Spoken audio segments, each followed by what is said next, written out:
Hello everyone. So நிறைய parents வந்து குழந்தைங்களுக்கு சளி பிடிக்கும்போது நம்ம நேசல் ட்ராப்ஸ் வந்து கொடுப்பாங்க. ஸோ இந்த நேசல் ட்ராப்ஸ் வந்து என்ன சிச்சுவேஷனில் யூஸ் பண்ணணும்? இதை வந்து ரெகுலராக குழந்தைங்களுக்கு எப்போ நேசல் பிளாக் இருந்தாலும் யூஸ் பண்ணலாமா? இல்லை சில குழந்தைங்களுக்கு வந்து அந்த கரகரன்னு சவுண்ட் இருக்கும்போது சில பேரண்ட்ஸ் வந்து ரெகுலராக டெய்லி யூஸ் பண்ணிக்கிட்டு இருக்கிறாங்க. ஸோ இதனால் என்ன பாதிப்புகள் வரலாம் அப்படிங்கிறத பார்ப்போம்.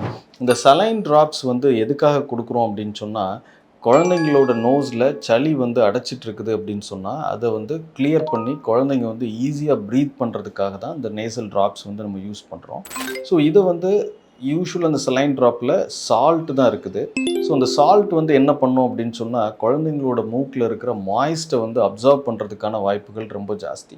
ஸோ இது ரெகுலராக நீங்கள் ரொம்ப ஒரு மோர் தென் ஒரு 7 டேஸ்க்கு மேலே யூஸ் பண்ணிக்கிட்டே இருக்கிறீங்க அப்படின்னு சொன்னால் குழந்தைங்களோட நேசல் கேவிட்டியில் இருக்கிற ரொட்டீன் மாய்ஸ்ட் கூட அஃபெக்ட் ஆகிட்டு இது வந்து நோஸ் ட்ரை ஆகி அது ஒரு தனி ப்ராப்ளம் ஆகிறதுக்கான வாய்ப்புகளும் இருக்குது. ஸோ அந்த சலைன் ட்ராப்ஸு யூஸ்வலாக நீங்கள் பிளாக் இருக்குது அப்படின்னு எவிடெண்ட்டாக தெரிஞ்சதுன்னா மட்டும் நீங்கள் ஒரு 3 to 4 டேஸ் யூஸ் பண்ணலாம். அதுக்கு மேலே தாண்டி யூஸ் பண்ணும்போது ரொம்ப காஷியஸாக உங்கள் டாக்டரோட ப்ரிஸ்கிரிப்ஷன் இல்லாமல் நீங்கள் யூஸ் பண்ணுறதை அவாய்ட் பண்ணுங்கள். தேங்க்யூ.